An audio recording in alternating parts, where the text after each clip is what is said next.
अस्सलाम वालेकुम। आज की इस वीडियो में मैं आपको सिखाऊंगा कि आप किस तरह से अपने रिसाइकलर व्यू को बहुत ज़्यादा एफिशिएंट बना सकते हैं।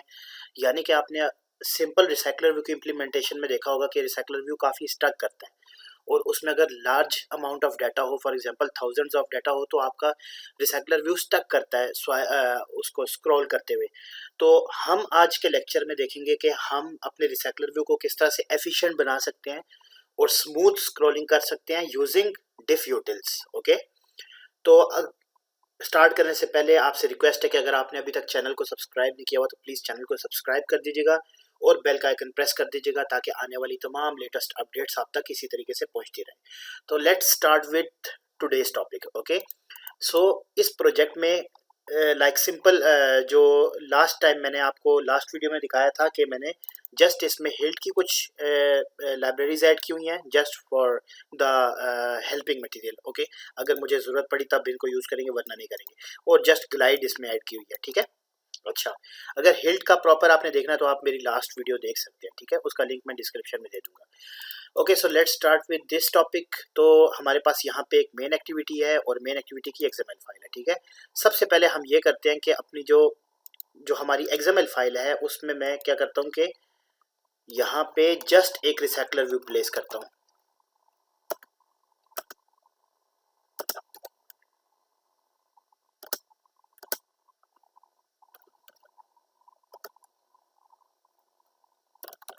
ओके, यूजर्स के नाम से। ठीक है, आरवी यूजर्स। ठीक है, अच्छा, अब यहाँ पे आपने क्या करना है कि आपने सिंपल इसका एडाप्टर बनाते हैं जिस तरह से आप और जिस तरह से आप मॉडल बनाते हैं वैसे आपने नहीं करना। अब आपने इम्प्लीमेंटेशन फॉलो करनी है मेरे वाली। ठीक है, सबसे पहले हमें एक मॉडल चाहिए यानी कि डाटा क्लास चाहिए। तो वो डाटा क्लास मैं बना सकता हूँ यूजर्स डाटा।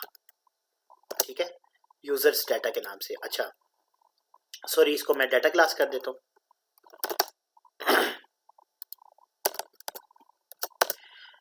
अच्छा, अब यहाँ पे सबसे पहले मुझे चाहिए where name string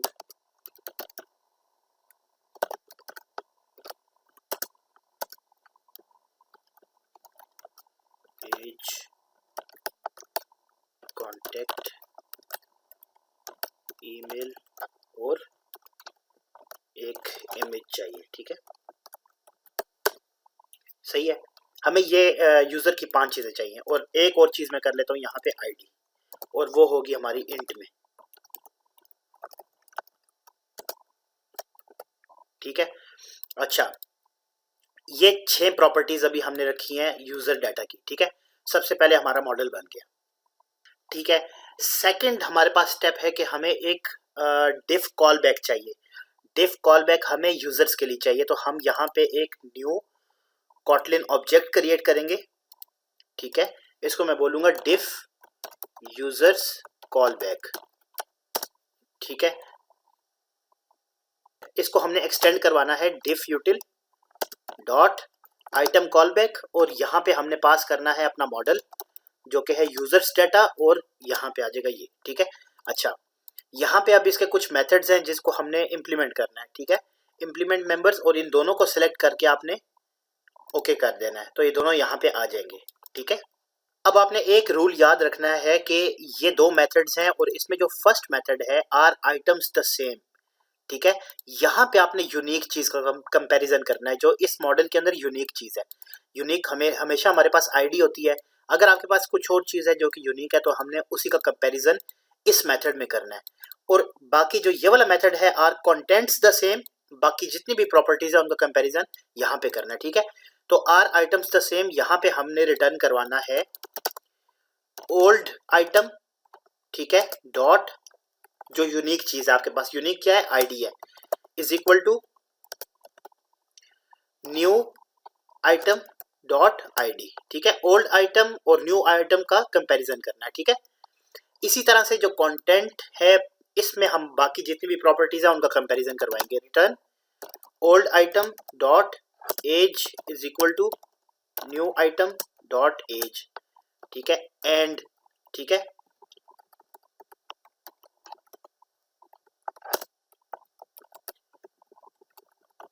old item dot email is equal to new item dot email. Old item dot name is equal to new item dot name. Old item dot contact is equal to new item dot contact. Old item dot image is equal to new item dot image. ठीक है, और ID को यहाँ पे आपने नहीं comparison करवाना क्योंकि आईडी आप ऑलरेडी यहाँ पे कंपेयर करवा चुके हैं। तो इस तरह से बनता है हमारा डिफ यूजर्स कॉलबैक। डिफ कॉलबैक किसी भी चीज के लिए आप बना सकते हैं, हमने यूजर्स के लिए बनाया। ठीक है, जब यूजर्स के लिए बनाएंगे तो यहाँ पे यूजर्स का मॉडल आएगा, अगर आप किसी और चीज के लिए बनाएंगे तो वहां पे उसका मॉडल आएगा। ठीक है, ठीक है, ये हो गया डिफ यूजर्स कॉलबैक। और एक हमें चाहिए सिंपल कॉलबैक जो कि होगा कि रिसाइकलर व्यू के आइटम पे जब हम क्लिक करेंगे तो वो कॉलबैक जो है हमें मेन अपनी एक्टिविटी में या मेन फ्रेगमेंट में हमें मिलेगा। ठीक है, तो एक मुझे कॉलबैक चाहिए। कॉलबैक बेसिकली होता है इंटरफेस। ठीक है, फॉर एग्जांपल जब मैं रिसाइकलर व्यू के एडाप्टर के अंदर जाके वहां पे क्लिक करूंगा तो वो वाला कॉलबैक मुझे ट्रिगर होगा मेन एक्टिविटी में, तो ये वो वाला कॉलबैक है। ठीक है, यहाँ मैं बोलता हूँ यूजर आइटम कॉलबैक, यानी कि जिस आइटम पे मैं क्लिक करूं तो सॉरी इसको इंटरफेस बनाना है। ठीक है, अच्छा यहाँ पे मैं एक फंक्शन लिखता हूँ ऑन आइटम या ऑन यूजर क्लिक। किसी भी यूजर पे क्लिक करेंगे तो हमारे पास क्या आना चाहिए, एक तो यूजर जिस यूजर पे क्लिक किया है उसकी सारी डिटेल्स आनी चाहिए। तो यहाँ पे डिटेल्स को हम कर देंगे यूजर डाटा टाइप का, और हमारे पास एक मतलब जिस यूजर के ऊपर क्लिक किया फॉर एग्जांपल फर्स्ट पे, थर्ड पे, फिफ्थ पे, तो उसकी पोजीशन आनी चाहिए। तो पोजीशन एक मैं यहाँ पे ले लूंगा इंट टाइप की। ठीक है, तो ये मेरे पास इंटरफेस में एक कॉल बैक बन गया। ठीक है, ये दो चीजें बन गई हमारे पास। अब मेन चीज है हमारे पास एडाप्टर। एक न्यू क्लास बनाई, इसको मैं बोलता हूँ यूजर्स एडाप्टर। ठीक है, इसको हम एक्सटेंड करवाएंगे लिस्ट एडाप्टर के साथ। ये लिस्ट एडाप्टर है, इसके साथ हमने इसको करवाना है। ठीक है, हमने रिसाइकलर व्यू के एडाप्टर के साथ नहीं करवाना, हमने लिस्ट एडाप्टर के साथ इसको करवा दिया। ठीक है, अच्छा यहाँ पे आपने पास करना है मॉडल। ठीक है, यूजर्स डाटा हमारे केस में ये है। ठीक है, सेकेंडली आपने यहाँ पे पास करना होता है अपना व्यू होल्डर। ठीक है, व्यू होल्डर अभी हमने नहीं बनाया, बट मैं यहाँ पे सिंपल अभी फिलहाल नाम लिख देता हूँ यूजर व्यू होल्डर। ठीक है, ये हम बनाएंगे अभी क्लास। ठीक है, और यहाँ पे आपने पास करना है अपना डिफ यूटिल्स का कॉल बैक, डिफ यूजर्स कॉल बैक। ठीक है, ये तीन चीजें यहाँ पे पास की, और इस एडाप्टर के कंस्ट्रक्टर में हमने कॉल बैक लेना है, यानी कि कॉल बैक क्या होगा वेल। ठीक है, और ये जो हमने यूजर आइटम का कॉल बैक बनाया है इसको मैं लिख देता हूँ कॉल बैक और यूजर आइटम कॉल बैक। ठीक है, अब क्या होगा कि इस कॉल बैक, ये जो कॉल बैक है, जब भी मैं कभी किसी आइटम पे क्लिक करूंगा तो ये ट्रिगर होगा, और ये ट्रिगर होगा तो मेन एक्टिविटी में जो भी इसका मेथड इंप्लीमेंट हुआ होगा वो भी ट्रिगर हो जाएगा। ठीक है, ये हम आगे देखते हैं। ठीक है, उससे पहले हमें क्या जरूरत है, हमें एक व्यू होल्डर बनाना है। तो मैं इस क्लास इसी नाम से एक यहाँ पे क्लास न्यू बनाता हूँ, यूजर व्यू होल्डर। ठीक है, व्यू होल्डर क्या है, व्यू होल्डर बेसिकली एक डिजाइन पैटर्न है। ठीक है, आपने पहले तो ये देखा होगा कि आप एडाप्टर के अंदर ही यूजर व्यू होल्डर अपना बनाते होते थे, बट बेस्ट प्रैक्टिस ये है कि आप व्यू होल्डर अलग रखें। ठीक है, उससे पहले मुझे क्या करना होगा कि मुझे इसका एक आइटम बनाना होगा। ठीक है, मतलब कि एक आइटम आप उसको बोलते हैं सेल। एक फॉर एग्जांपल एक कस्टम सेल बना लेते हैं आप एक्सएमएल में, जो कि रिसाइकलर व्यू के हर आइटम के ऊपर रिपीट होता है। ठीक है, डिजाइन फॉर एग्जांपल हम यहाँ पे इसको बोलते हैं न्यू लेआउट रिसोर्स फाइल, और यहाँ पे हम कहते हैं यूजर सेल या यूजर आइटम बोल सकते हैं आप इसको। ठीक है,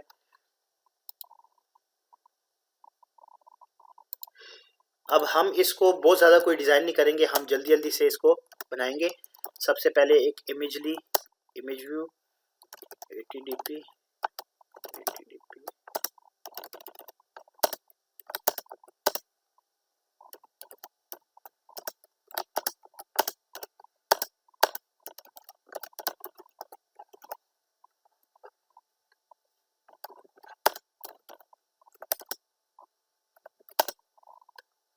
ये मैं कलर इसलिए दे रहा हूँ ताकि हमें अंदाज़ा हो कि हमारा विजेट कहाँ पे प्लेस हुआ है।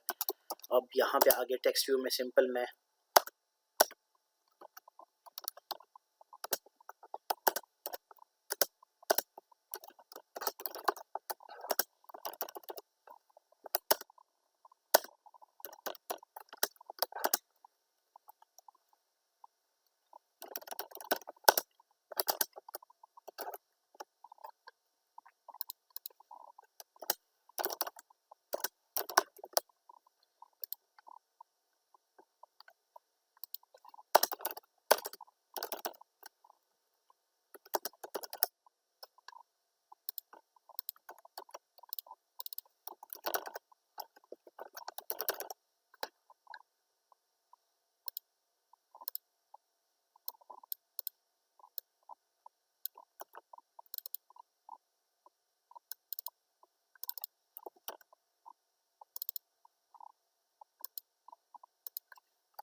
ठीक है, हमने एक इस तरह से एक सिंपल सा एक सेल बना लिया है और यहाँ पे मैं इसको पैडिंग दे देता हूँ 10 dp। ठीक है, अच्छा सिंपल सा ये वाला एक हमने डिज़ाइन बना लिया। ठीक है, हमारे पास मेन चीज़ क्या थी, हमारे पास मेन चीज़ है विजिट्स और आईडीज। हमने सिर्फ डाटा प्लेस करके देखना है, डिज़ाइनिंग बाद में आपके एंड पे है कि आप किस तरह से डिज़ाइन करते हैं। ठीक है, अच्छा ये तो हमने बना लिया, लेकिन साथ ही साथ मैं एक और चीज़ कर लेता हूँ कि मैं डाटा बाइंडिंग को इनेबल कर लेता हूँ। उसके थ्रू क्या होगा कि हम इजीली अपनी बाइंडिंग पास कर देंगे व्यू होल्डर के अंदर। ठीक है, अडाप्टर से व्यू होल्डर में। ठीक है, तो हम क्या करते हैं कि यहाँ पे ये जो मॉड्यूल लेवल बिल्ड ग्रेडल है, यहाँ पे मैं एंड्रॉयड के बॉडी के अंदर, ठीक है, ये सॉरी ये एंड्रॉयड है ना, इसके अंदर यहाँ पे बिल्ड फीचर्स, ठीक है, डाटा बाइंडिंग ट्रू, ठीक है, इज इक्वल टू भी डाल सकते हैं, इज इक्वल टू ना डालें तो सिंपल भी कर सकते हैं। ठीक है, सिंक करेंगे। ठीक है, इसके बाद आपने ये करना है कि आपका जो यूज़र आइटम आपने अभी बनाया है उसमें आपने ये जो पेरेंट लेआउट होता है इस पर क्लिक करना है कहीं पे भी, और यहाँ से ये सजेशन सेलेक्ट करके इसको convert to data binding layout कर देना है। ठीक है, तो ये आपका लेआउट डाटा बाइंडिंग का बन जाएगा। ठीक है, अब ये बन गया आपके पास, तो आपने क्या करना है कि ये जो व्यू होल्डर था, यहाँ पे आपको दो चीज़ें चाहिए इसके कंस्ट्रक्टर में। एक चीज़ तो आपको चाहिए वेल बाइंडिंग, और इसी आइटम की बाइंडिंग, जो यूज़र आइटम बनाया आपने, यूज़र आइटम बाइंडिंग। ठीक है, जैसे आप उसको यूज़र आइटम की एक्सएमएल को आप कन्वर्ट करते हैं डाटा बाइंडिंग में या किसी भी चीज़ को, तो आपके पास ये इस तरह से बाइंडिंग का एक जनरेटेड क्लास बन जाती है। ठीक है, एक और आपको चाहिए call back, item call back. ठीक है, डिफ यूटिल्स वाला नहीं, यूजर्स वाला, जो आइटम कॉल बैक है वो वाला। ठीक है, ये दो चीज़ें आपको चाहिए यहाँ पे। ठीक है, और इस क्लास को आपने एक्सटेंड करवाना है recycler view dot view holder, और यहां पे आपने पास कर देना है बाइंडिंग डॉट रूट। ठीक है, तो जो आपकी ये यूजर आइटम की का लेआउट था, ये आपका अटैच हो जाएगा इस व्यू होल्डर के साथ। ठीक है, और अब यहाँ पे आपने एक फंक्शन बनाना है बाइंड का। ठीक है, जो क्या करेगा, जो आपकी जो ये लेआउट है आपका रिसाइकलर व्यू का, हर आइटम पे जो रिपीट हो रहा है उसको अपडेट करवाएगा, डाटा सिर्फ रिपीट करवाएगा आपका रिसाइकलर व्यू का। ठीक है, तो इस बाइंड के फंक्शन के अंदर आपको क्या चाहिए, आपको सिंपल एक चाहिए आपका जो मॉडल है उसका ऑब्जेक्ट। ठीक है, तो डाटा के नाम से मैं इसको एक यूजर्स डाटा का ऑब्जेक्ट पास कर देता हूँ। ठीक है, और ये हम पास करेंगे एडाप्टर से। ठीक है, अच्छा अब सबसे पहले हम यहाँ पे ये करते हैं कि हम ग्लाइड से इसके जो इमेज व्यू था उसके अंदर हम एक सेट करवा देते हैं इमेज। ठीक है, सबसे पहले आपने ये करना है कि बाइंडिंग डॉट अप्लाई। अप्लाई हमारे पास एक ऐसा स्कोप फंक्शन है जो कि हम जिस चीज़ के साथ भी लगाते हैं वो हमें उसी का ऑब्जेक्ट अपनी बॉडी के अंदर रिटर्न कर देता है सेफली। ठीक है, यानी कि हमें यहाँ पे दिस लिखने की जरूरत नहीं है, हम सिंपल ये जो बाइंडिंग के अंदर की जितनी भी चीज़ें हैं हम यहाँ पे, जैसे फॉर एग्जांपल टीवी नेम है तो टीवी नेम हम सिंपल यहाँ पे लिख के और यूज़ कर सकते हैं। ठीक है, हमें बार बार इस बाइंडिंग को कॉल करने की जरूरत नहीं है। ठीक है, तो अप्लाई का जो स्कोप फंक्शन है बहुत इंपॉर्टेंट है। अच्छा, इसके अंदर हमने ये करना है कि ग्लाइड डॉट गेट। अच्छा, अब यहाँ पे हमें कॉन्टेक्स्ट चाहिए, तो जब भी आपको व्यू होल्डर के अंदर कॉन्टेक्स्ट चाहिए हो तो आपने कभी भी यहाँ पे पास नहीं करना कॉन्टेक्स्ट, इसके कंस्ट्रक्टर में पास नहीं करना, बल्कि आपके पास इसका जो अपना होता है आइटम व्यू डॉट कॉन्टेक्स्ट। ठीक है, तो आपने आइटम व्यू का कॉन्टेक्स्ट हर जगह पे लेना है जब भी आपको व्यू होल्डर के अंदर चाहिए हो। ठीक है, डॉट। अच्छा, हम इसको इस तरह से करते हैं कि ग्लाइड डॉट विद। ठीक है, डॉट लोड, और यहाँ पे एक यूआरएल मैंने अपने क्लिपबोर्ड पे पहले से कॉपी किया हुआ है, गूगल से मैंने वैसी एक रैंडम किसी भी पीएनजी इमेज का ले लिया था। अच्छा, ये लगाया मैंने, और इसको मैं थोड़ा सा बेटर अंडरस्टैंडिंग के लिए नेक्स्ट लाइन में कर देता हूँ, डॉट इनटू, और हम ये करते हैं कि बाइंडिंग में हमारे पास पड़ा हुआ है आई वी यूज़र, तो आई वी यूज़र के अंदर हमने इसको लगा दिया। ठीक है, इसी तरह से हम ये करेंगे कि TV name dot text is equal to, तो हम ये जब डाटा पास करेंगे अडाप्टर से यहाँ पे, तो हमारे पास सारा डाटा आ गया होगा, तो इस डाटा में से हम यहाँ पे नेम ले सकते हैं। ठीक है, TV age TV contact TV email.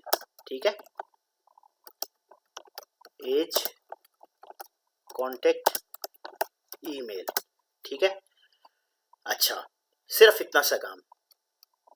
इसके बाद हमने ये करना है कि ठीक है, अब सबसे पहले आपने क्रिएट व्यू होल्डर में एक बाइंडिंग बनानी है अपनी, और बाइंडिंग को रिटर्न करवाना है। ठीक है, ठीक है, तो val binding is equal to, और हमने अपना ये आइटम बनाया था यूजर आइटम, तो हम करेंगे user item binding dot inflate layout inflator dot from parent dot context. ठीक है, कोमा पेरेंट कोमा फॉल्स। ठीक है, और हम क्या करेंगे कि रिटर्न करवाएंगे जो हमारा यूजर व्यू होल्डर है वो, और उसके अंदर सबसे पहले हम बाइंडिंग पास करेंगे, और सेकंड चीज हम पास करेंगे अपना कॉल बैक। ठीक है, तो इस तरह से हमने ऑन क्रिएट व्यू में करना है। ठीक है, ऑन बाइंड व्यू होल्डर में आपने ये करना है कि सिंपल आपने एक वैल लिया, और आपने ये करना है कि current item is equal to get item और पोजीशन, इसमें पोजीशन पास कर देनी है। ये गेट आइटम जो है ये इस डिफ यूटिल्स का अपना एक मेथड है। ठीक है, मतलब इस लिस्ट एडाप्टर का अपना एक मेथड है। ठीक है, इसको आप जैसी करेंगे और इसमें अपनी पोजीशन पास करेंगे तो आपके पास हर आइटम की अलग अलग, मतलब जैसे लूप में अलग अलग आपके पास वैल्यूज इसमें आ जाती होती है। आपने क्या करना है, जस्ट ये करना है कि आपने होल्डर लिया, यानी कि व्यू होल्डर जो ये वाला है, और इसके अंदर जो हमने बाइंड का मेथड ये बनाया था हमने इसको यहाँ पे कॉल करना है डॉट बाइंड, ये वाला, और इसमें हमने ये करंट आइटम यानी कि ये पास कर देना है। ठीक है, ये किस टाइप का, यूजर डाटा का, और हमारे बाइंड के मेथड को भी यूजर डाटा ही चाहिए था। तो जो भी हमने यहाँ पे ऊपर दिया होता है मॉडल, उसी टाइप का जो है गेट आइटम बनता है, और यही हम लेके और अपने बाइंड के अंदर पास कर देते हैं। तो अब हमें यहाँ पे व्यू होल्डर नहीं बनाना पड़ा, व्यू होल्डर का सारा काम जो है वो इसको कॉल करने से ही हो जाएगा। ठीक है, अच्छा, अब यहाँ पे आपके पास दो और मेथड्स होते हैं, आइटम काउंट का भी मेथड होता है, वो यहाँ पे नहीं है तो आपने खुद से करना है। ठीक है, यहाँ पे आप दो मेथड्स और आपको चाहिए जो कि अभी ऑलरेडी ओवरराइड नहीं हुए, बट आपने खुद से करने हैं। ठीक है, कंट्रोल प्लस ओ प्रेस करना है, और आपने यहाँ से एक गेट आइटम व्यू टाइप और एक आपने गेट आइटम आईडी। ठीक है, ये दोनों मेथड्स को आपने यहाँ से ओवरराइड करना है।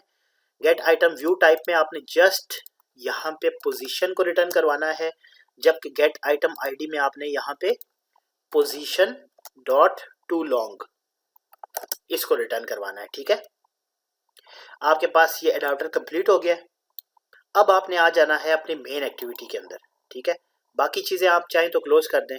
ठीक है, अब यहाँ पे मैं एक डमी सा एक डाटा बना लेता हूँ। ठीक है, अच्छा उससे पहले एक और चीज़, सॉरी, कि यूज़र व्यू होल्डर जो था यहाँ पे मैं ये जो URL है ये मैं खुद से नहीं लेता, बल्कि मैं ये करता हूँ कि मैं मेन एक्टिविटी से जब मैं डाटा बनाऊंगा तो वहाँ पे मैं ये URL डाल दूंगा और यहाँ पे मैं लोड करवा देता हूँ यहाँ डाटा के अंदर से data dot image this one. ठीक है, तो हम जब अपना डाटा बनाएंगे तो हम इमेज के अंदर पॉपुलेट करवा देंगे वो URL। ठीक है, तो हम ये करते हैं कि अब यहाँ पे सबसे पहले एक फंक्शन बनाते हैं गेट डाटा का, जो हमें क्या रिटर्न करेगा, जो हमें रिटर्न करेगा यूजर्स डाटा। ठीक है, बल्कि ऐसा करते हैं कि array list of users data. ठीक है, तो हम ये करते हैं कि यहाँ पे एक वैल लेते हैं user1 is equal to users data और इसके अंदर हम पास कर देते हैं डमी डाटा, यानी कि ID1, name ABC, age 12, contact 1 to 3 और ईमेल abc@gmail.com और इमेज की जगह पे ये जो इमेज का URL मैंने कॉपी किया था वो मैं पास कर देता हूँ। ठीक है, इसी तरह से मैं इसी को कॉपी करते करते मैं कोई 6 यूजर्स बना लूँगा। ठीक है, 2 3 4 5 6। ठीक है, और जस्ट मैं क्या करता हूँ कि ज़्यादा काम लंबा ना हो, मैं सिर्फ इनकी आईडीज़ चेंज कर देता हूँ और आपको समझ आ जाएगी कि ये अलग अलग डाटा है। ठीक है, अच्छा, और अगर चाहें तो आप यहाँ पे थोड़ा सा सिर्फ नेम भी डिस्टिंग्विश कर लें, ताकि आपको जब जब आपको ये ऐप रन करने के बाद थोड़ा, क्योंकि हमने आईडी तो डिस्प्ले करवाई नहीं है, तो आपको नेम से अंदाज़ा हो जाएगा कि सारे डाटा जो है वो अलग अलग है। ठीक है, आपने क्या करना है कि यहाँ पे एक वेल एरे, इसको बोलते हैं users array is equal to array list of users data,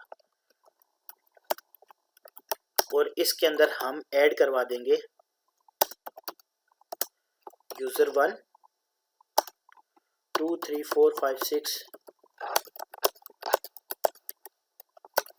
ठीक है, तो इस तरह से, और हाँ एंड में हम रिटर्न करवा देंगे यूजर्स एरे। ठीक है, तो हमारे पास ये मेथड बन गया जो कि हमें यूजर्स रिटर्न कर रहा है। ठीक है, एक जस्ट हमने डमी सा बनाया है। ठीक है, अब आपने करना क्या है कि आपने यहाँ पे सबसे पहले यहाँ पे एक यूजर कॉल बैक बनाना है, यानी कि जब आप यहाँ से व्यू होल्डर से किसी भी आइटम पे क्लिक करेंगे तो ये ट्रिगर होगा, और ये ट्रिगर होता है तो हमें इसका जो कॉल बैक है, यानी कि इसका ट्रिगर जो है वो हमें यहाँ पे चाहिए मेन एक्टिविटी में। ठीक है, हम जो भी क्लिक लिस्टनर के ऑपरेशंस होते हैं वो हमेशा हम अपने यूआई के अंदर परफॉर्म करते हैं, क्योंकि हमारे पास डाटा सारा वहाँ पे यहाँ पे होता है।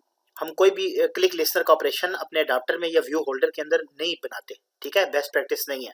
तो हम क्या करेंगे कि हम सबसे पहले यहाँ पे private val user item callback by lazy.